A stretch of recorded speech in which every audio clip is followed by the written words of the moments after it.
l'atelier Georges, du coup, on fabrique principalement des luminaires, mais aussi toute typologie liée à l'architecture d'intérieur. Donc ça peut être des accessoires de décoration, des poignées de porte, de l'art de la table aussi, le tout en verre soufflé.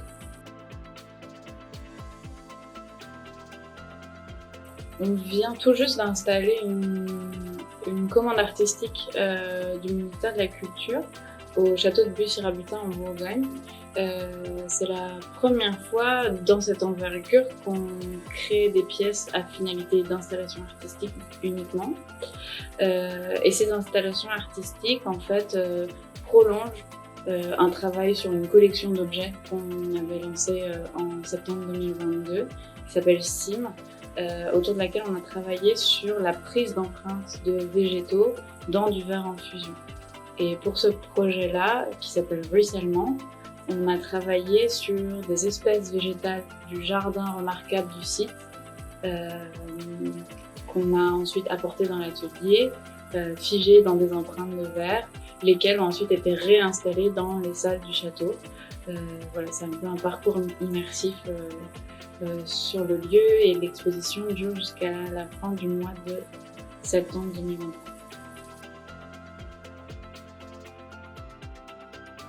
Je reviens tout juste d'une résidence à New York. J'étais résidente de la Villa Albertine. Donc la Villa Albertine invite des artistes de tous bords confondus, ça peut être de l'art de la scène, des chorégraphes, des écrivains, des plasticiens et des designers, et aussi des créateurs de métiers d'art, à opérer une recherche sur le sol américain.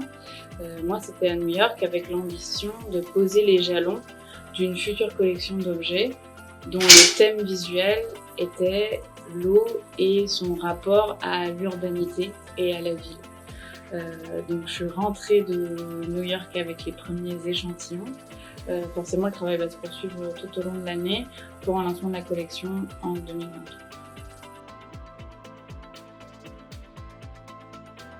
Il faut savoir que le territoire américain, le savoir-faire du verre soufflé là-bas est extrêmement répandu, contrairement en France où on est finalement très peu, il y a très peu d'écoles.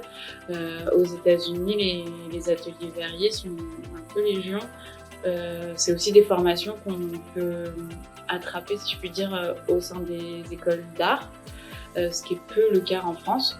Et donc, ça a été aussi l'opportunité de tisser des relations avec des confrères et des consoeurs outre-Atlantique. Et j'ai été invitée en tant qu'artiste en résidence au Corning Museum of Glass. Donc, en plus de ça, j'ai pu prototyper les premiers essais de la collection, un peu dans la Mecque du verre international. L'outil numérique, je l'utilise depuis le début parce que c'est ma formation d'origine, d'utiliser aussi la conception assistée par ordinateur. Très rapidement, j'en ai fait usage notamment pour développer des nouveaux modèles de moules inédits avec des modélisations paramétriques, imprimées en 3D. En fait, moi, ça m'a plutôt permis d'augmenter les possibles dans l'atelier.